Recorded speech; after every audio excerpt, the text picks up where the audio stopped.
in this symposium, I'm asked to say a few words about research during a crisis, because there have been rather remarkable problems, I must say. I understand that this pandemic is very serious, and I agree that it is a serious problem.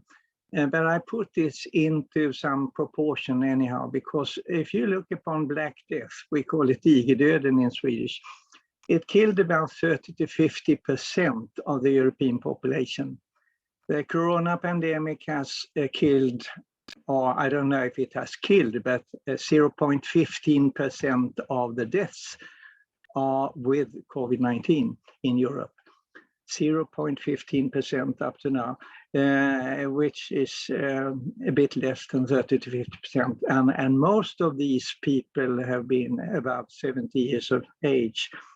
Absolutely a serious problem, but still. Then, of course, there are a lot of problems outside Europe. And in this picture, I just showed what sort of approach has caused. These are figures I got in the winter, so they may have changed a bit. But 2-3 months ago, United Nations calculated that the restrictions had caused about 2.5 million deaths, mainly in children and young women, and about 100 million back into poverty, and about 100 million children hadn't got their vaccinations, for instance, against measles, and they calculated with 30 million girls married against their will and so on. 1.6 billion children affected by closure of schools. And we know what it will lead to regarding, I mean, there were 6,000 less cancer diagnosed in Sweden last year.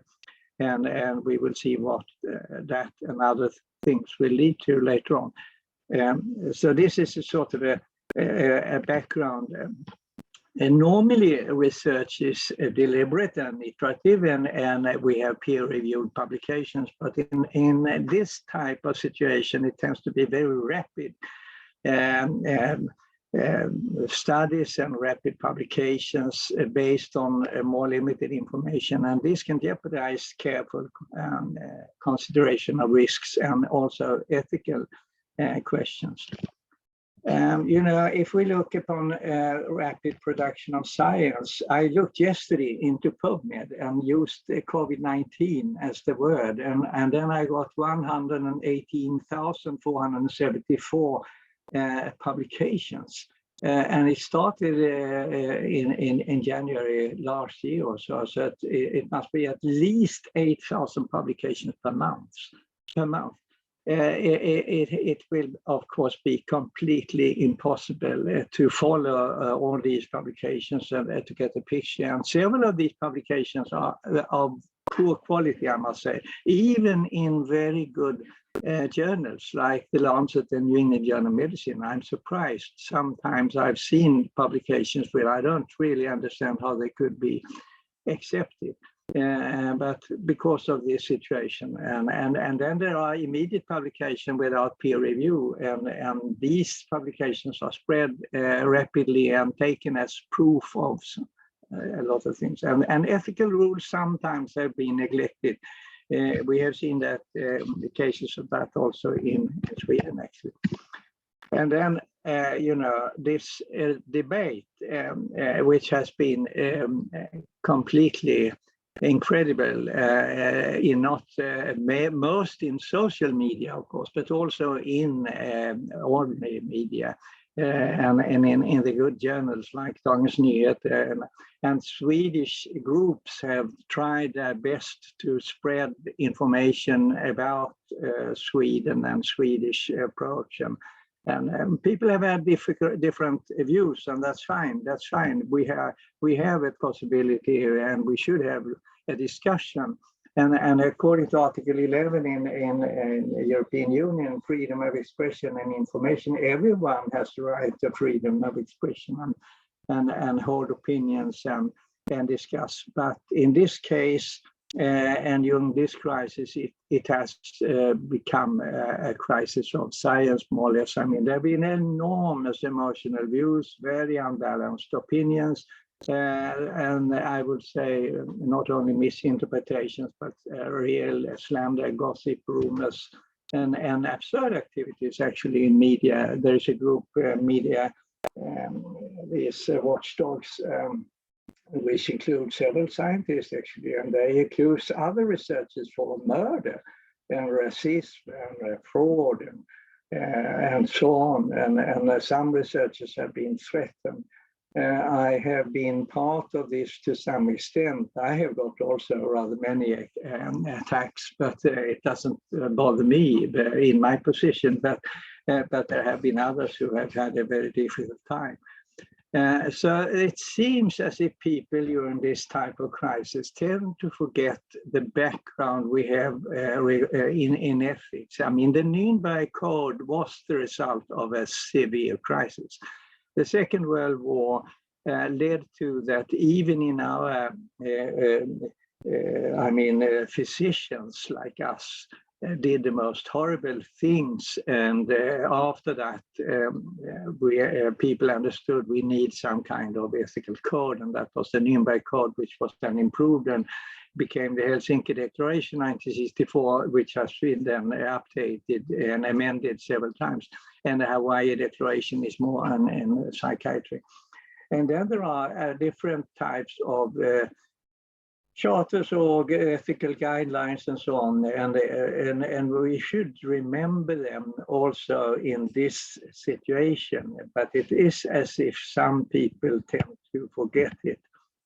I mean, I will repeat now a few, for you, completely natural and nothing new at all, but I just repeat it. The Helsinki Declaration says that research needs quality. You should conform to generally accepted scientific principles. Okay, sometimes perhaps somebody has to come up with something completely new. That may be fine, but normally it is so, and should be based on adequately performed experimentation and thorough knowledge of the scientific literature. That seems impossible, I must say, because in this area, as I said, with 8,000 new publications per month, it's impossible to have thorough knowledge of all that scientific literature, but at least in the area where I or you are working, we should try to do our best, of course. And then handle research subjects with respect and care also in this situation and in accordance with legal and ethical provisions. And then another thing here, be sensitive to relevant differences in age, gender, culture, religion, ethnic background, social class. This is very, very important when we deal with human beings. And then recognize, of course, potential harms and risks. It has, I don't say that this has been completely forgotten, but I think sometimes that it has been, if not ignored, so at least not so clear always. Then, of course, we should publish, and we should publish our results in an open, honest, transparent, and accurate manner. And respect confidentiality of data or findings, and report results in a way that can be verified and reproduced. That's the traditional rules. It's nothing new, but it has to be repeated and it has to be underlined in a situation like that we have during this type of crisis.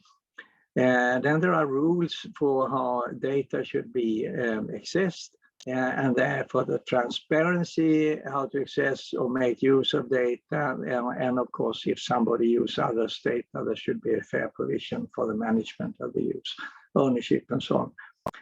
And research misconduct is unacceptable. Of course, it is always unacceptable. It is absolutely unacceptable also in these times. With this type of crisis, but I can imagine, I don't say I know, but I can imagine that with this enormous production of science and enormous production of publications, it is rather difficult, I suppose, to be sure what is really reliable data always, and what is the applications or what is plagiarism and so on. It's always wrong to withhold research results, and it's wrong to manipulate authorships. And it's also, of course, wrong to accuse researchers of misconduct in a malicious way, just to try to put others in a false and a bad position. That is serious and awful. How do we prevent fraud in research? Also now, during this situation, we have to try to keep an open culture and always have a very negative attitude towards any form of fraud and misconduct. And open access of others' works in the group, and we should save raw data. I mean, this is self-evident, so it's nothing new at all. But be prepared to let others see the raw data and then follow different rules.